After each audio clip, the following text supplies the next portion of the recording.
Rabbia e frustrazione, così si sentono i sindaci che stanno gestendo quello che considerano un collocamento forzato di alcuni migranti provenienti dai recenti sbarchi. Accoglienza senza averne concordato le misure preventivamente, lamentano i sindaci che fanno i conti con l'assenza di strutture idonee nei loro territori per gruppetti di migranti che ieri sono stati letteralmente scaricati davanti ai loro municipi, addirittura lasciati sulle panchine sotto al sole con in mano un unico documento che riporta i dati autodichiarati dai profughi stessi.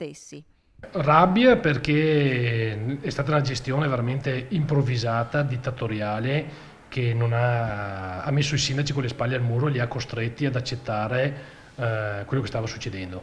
Anche perché noi abbiamo subito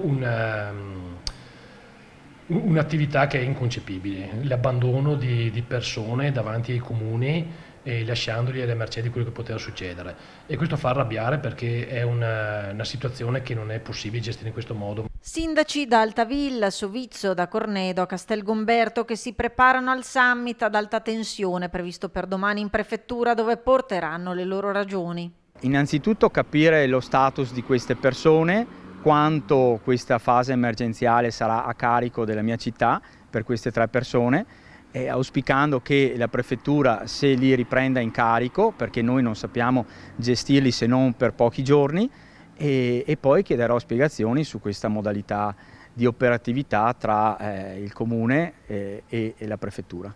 Dovranno essere chiarite le posizioni dei comuni, dovranno essere poi chiarite le posizioni della prefettura, perché c'è sempre modo e modo di porsi nei confronti dei comuni.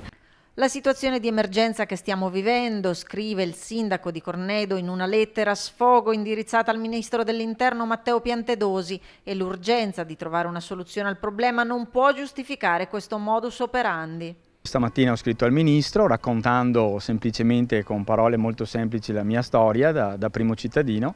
Ho scritto al Presidente Luca Zaia, quantomeno per capire se questo modus operandi è quello che le istituzioni, 3 istituzioni vorranno intraprendere, e auspicando che nessun altro sindaco abbia la mia stessa esperienza. Intanto da ieri hanno trovato posti di accoglienza tampone ad Altavilla. I profughi sono stati collocati in uno stabile destinato a diventare un centro diurno. A Cornedo, che deve gestire anche la presenza di un minore, fondamentale è stato il supporto della parrocchia, e Castelgomberto ha allestito ad alloggio temporaneo gli spogliatoi dei campi da calcio.